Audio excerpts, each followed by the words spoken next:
Salam saudaraku yang terkasih di dalam nama Tuhan Yesus Kristus.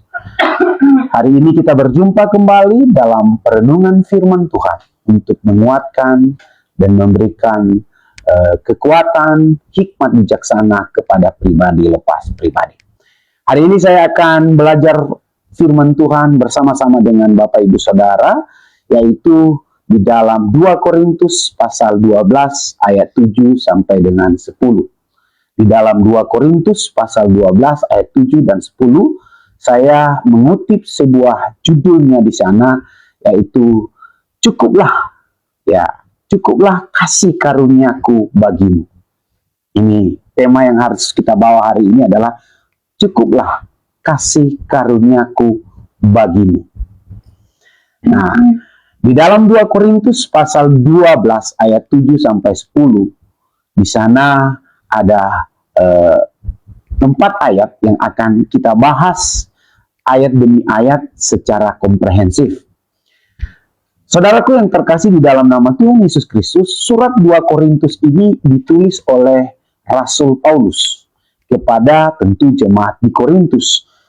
Saya mengajak untuk merenungkan 2 Korintus pasal 12 ayat 7 sampai 10, bahwa ini sebuah pengalaman Rasul Paulus yang kemudian ditulis dalam 2 Korintus pasal 12 ayat 7 sampai 10. Nah, bagaimana kita hari ini sebagai saudara-saudari yang terkasih di dalam nama Tuhan? Apakah kita juga berkata bahwa cukuplah kasih karunia Tuhan bagi kita?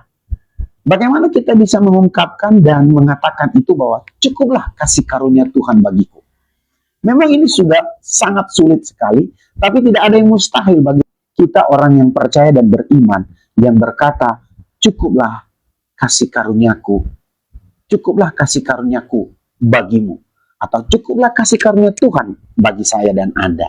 Nah, bagaimana kita bisa melihat ini? Kita akan belajar bersama-sama bagaimana sebuah kalimat cukuplah kasih karunia Tuhan bagi kita. Yang pertama, yaitu duri dalam daging atau masalah itu bisa menghancurkan kesombongan kita.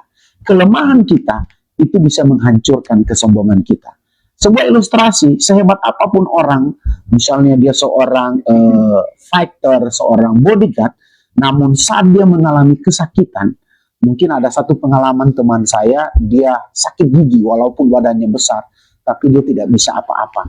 Itu mengingatkan bahwa manusia itu adalah lemah, bahwa manusia tidak mampu berbuat apa-apa saat ada kelemahan dalam dirinya. Jadi duri dalam daging itu menghancurkan kesombongan Anda dan saya. Jadi yang pertama, untuk mengerti dan memahami bahwa kasih karunia Tuhan cukup bagi kita, yaitu biarlah masalah atau duri dalam daging bisa menghancurkan kesombongan kita. Itu yang pertama. Kita ambil di dalam 2 Korintus pasal 12 ayat 7. Dia katakan begini, dan supaya aku jangan meninggikan diri karena pernyataan-pernyataan yang luar biasa itu, maka aku diberi suatu duri dalam dagingku, yaitu seorang utusan iblis untuk mengocoh aku supaya aku jangan meninggikan diri. Kenapa Rasul Paulus mengatakan ini? Karena dalam waktu yang lalu dia diangkat ke surga dan diberi penglihatan. Tentu sebagai manusia biasa itu merupakan sebuah kesombongan rohani. Tetapi diingatkan dia kembali oleh sebuah duri dalam daging yang ada dalam dirinya, supaya dia tidak mencuri kemuliaan Tuhan. Nah, arti duri dalam daging di dalam konteks 2 Korintus ini, dia pakai kata skolops. Ya, kata skolops artinya sesuatu yang tajam, yang menyakitkan, menusuk terus-menerus. Ya, tidak bisa dijelaskan secara logika dan secara spesifik. Ini bisa saja penyakit, bisa saja penganiayaan, bisa saja penderitaan, atau tekanan batin, dan lain sebagainya. Tetapi kata skolops diartikan di dalam 2 Korintus 12 ayat 7, sesuatu yang tajam, sesuatu yang menyakitkan, sesuatu yang menusuk terus-menerus di dalam ayat ini. Jadi duri dalam daging ini disebutkan sebagai utusan iblis. Tetapi semuanya tetap dalam kedaulatan Tuhan. Tujuannya apa? Tujuan ilahi dari Tuhan mengizinkan duri dalam daging dalam diri Rasul Paulus. Rasul Paulus menyadari supaya dia jangan meninggikan diri, supaya dia jangan menyombongkan diri. Karena kita sebagai manusia terkadang sedikit saja kita sudah menyombongkan diri, merasa paling tahu, paling hebat, dan merasa kita yang paling benar selama-lamanya. Dan Rasul Paulus mengalami itu.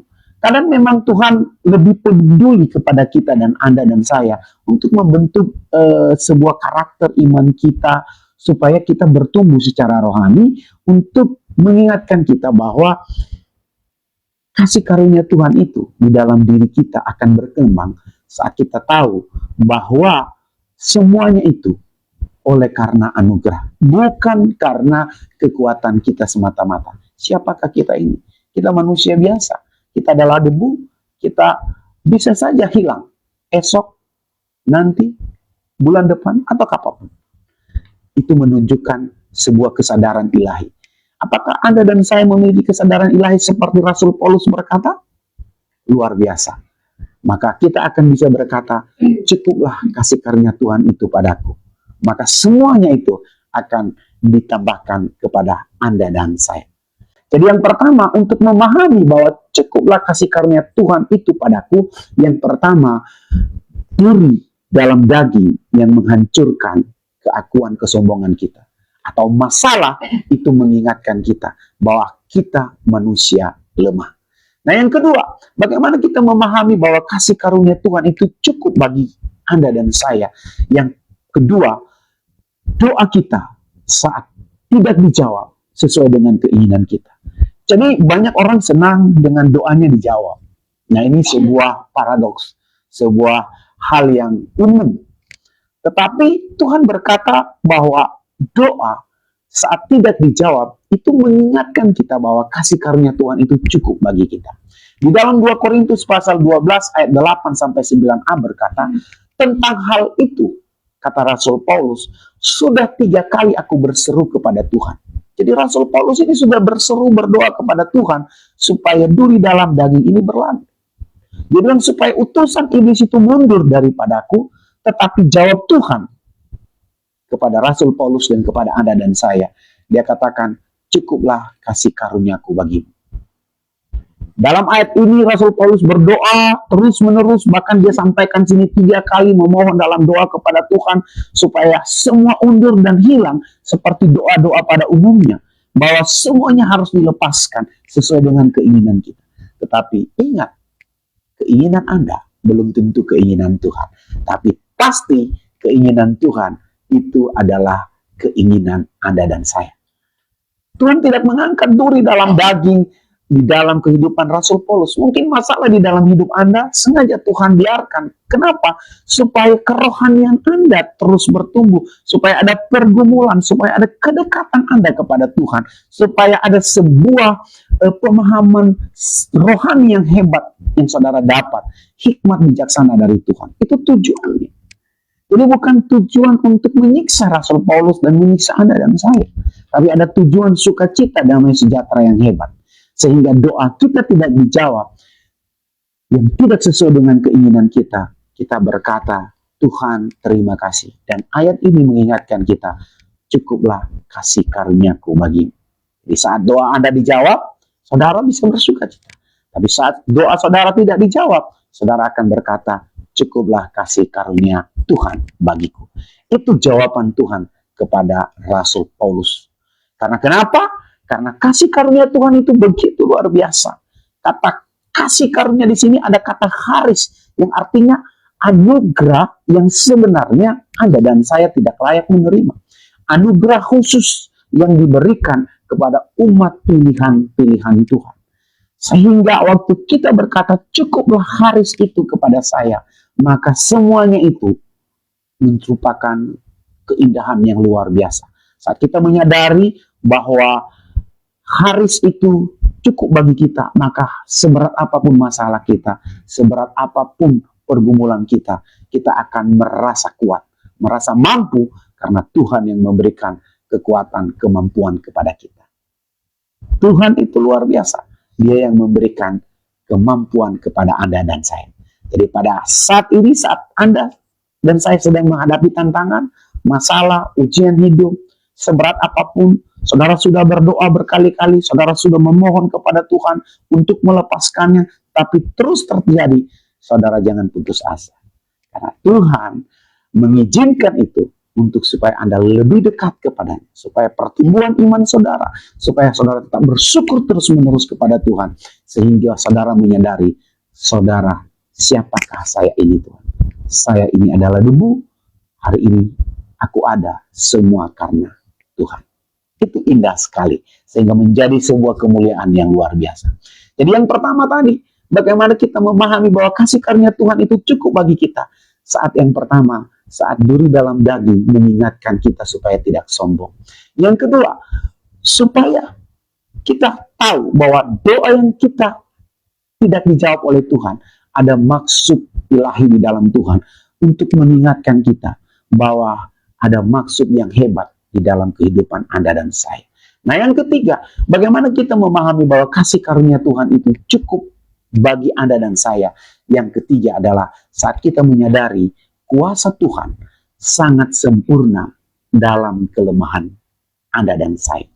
Di dalam ayat 9b ayat sampai dengan 10, dia katakan Rasul Paulus dengan tegas, sebab justru dalam kelemahanlah kuasaku menjadi sempurna. Wow, ini sebuah kalimat di luar logika.